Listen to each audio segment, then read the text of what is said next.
दोस्तों, आज पाकिस्तान की मिजरेबल कंडीशन किसी से छुपी हुई नहीं है। पाकिस्तान न केवल आज सिर्फ सीरियस फाइनेंशियल क्राइसिस फेस कर रहा है, बल्कि पॉलिटिकल और डिफेंस सेक्टर में भी पाकिस्तान की कंडीशन काफ़ी कंसर्निंग है। एवरेज पाकिस्तानियों के लिए तो सर्वाइव करना मुश्किल हो गया है। पर यह कंडीशन कोई रातों रात नहीं हुई है दोस्तों। इस कंडीशन के पीछे पाकिस्तान गवर्नमेंट की बहुत बेकार पॉलिसीज़ रही हैं। पर फिर भी एयर 2022 के मार्च में पब्लिश हैप्पीनेस रिपोर्ट में पाकिस्तान को इंडिया से ज़्यादा हैप्पी बताया गया था। जहां पाकिस्तान को 121 पोजीशन दी गई थी, वहीं इंडिया को 136 पोजीशन में रखा गया था। सिमिलरली 2022 के ग्लोबल हंगर इंडेक्स में इंडिया को पाकिस्तान और श्रीलंका से भी नीचे रखा गया था। हैरानी की बात तो यह है दोस्तों कि रिपोर्ट तब सामने आई थी जब पाकिस्तान में एक सीरियस फूड क्राइसिस शुरू हो गया था और श्रीलंका में तो बेसिक फूड आइटम्स के लिए भी इंपोर्ट करना पड़ रहा था।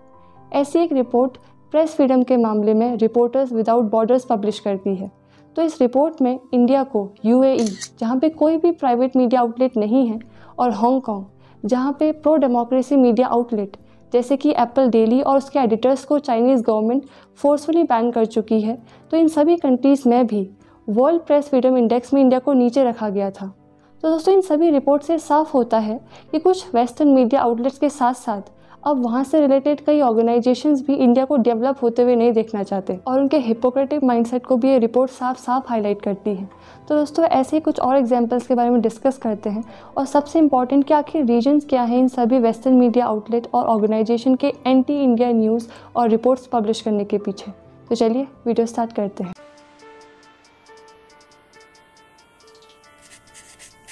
दोस्तों, कोरोना पीरियड को याद कीजिए, कैसे वेस्टर्न मीडिया ने इंडिया की हेल्पलेस सिचुएशन और मिजरेबल कंडीशन को अपने न्यूज़पेपर्स और अपने मीडिया चैनल्स में शो किया था।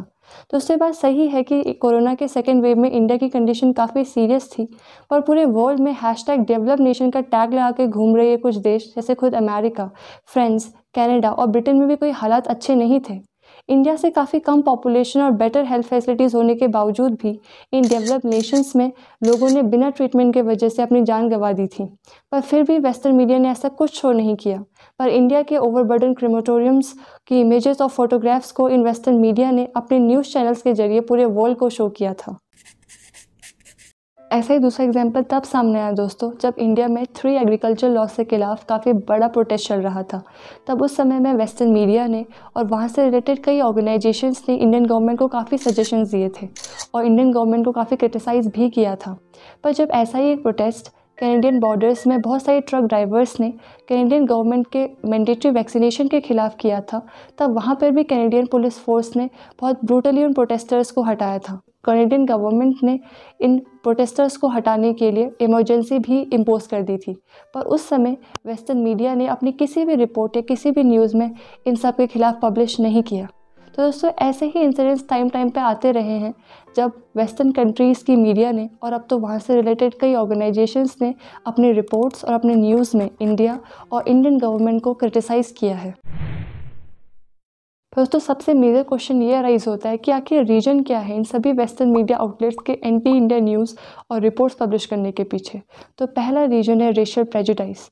दोस्तों, आज भी ये वेस्टर्न मीडिया वेस्टर्न वर्ल्ड को रेशियली सुपीरियर समझती है। इसका एग्जाम्पल आप ले सकते हैं जब इंडिया ने पहली बार मार्स ऑर्बिटर मिशन को सक्सेसफुली लॉन्च किया था।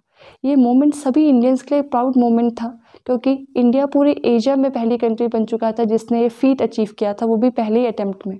जो इस मिशन का टोटल कॉस्ट था 4.5 बिलियन रुपीज़, इस मिशन को सबसे अफोर्डेबल रेट वाला इंटरप्लेनेटरी स्पेस मिशन बनाता था।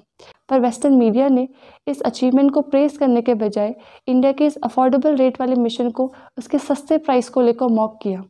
न्यूयॉर्क न्यूज़पेपर में एक कार्टून पब्लिश किया गया जिसमें इंडिया को एक पुअर फार्मर की तरह शो किया गया था, जो एक एलाइट क्लब से हेल्प मांगता हुआ शो किया गया था, और न्यूज़ का टाइटल दिया गया था India's budget mission to Mars.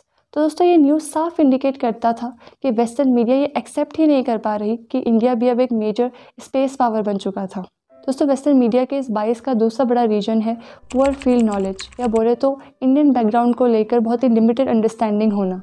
इन सभी वेस्टर्न मीडिया पब्लिकेशंस के जो बहुत सारे सोर्सेज होते हैं वो कुछ ही मेट्रोपॉलिटन सिटीज़ जैसे कि दिल्ली और बॉम्बे तक लिमिटेड रहते हैं, और जो बाकी रिलेटेड एरियाज़ के जो ग्राउंड ट्रुथ को जानने की कोशिश ये वेस्टर्न मीडिया बहुत कम करती हैं। इसलिए दोस्तों, इन सभी वेस्टर्न मीडिया के इंडियन डेमोक्रेसी, डेमोग्राफी और डाइवर्सिटी की बहुत लिमिटेड नॉलेज होने की वजह से ये सिर्फ आधा ही सच पूरी दुनिया को शो करती हैं और इसलिए इंडिया को क्रिटिसिज्म सेंटर पर रख पाती हैं।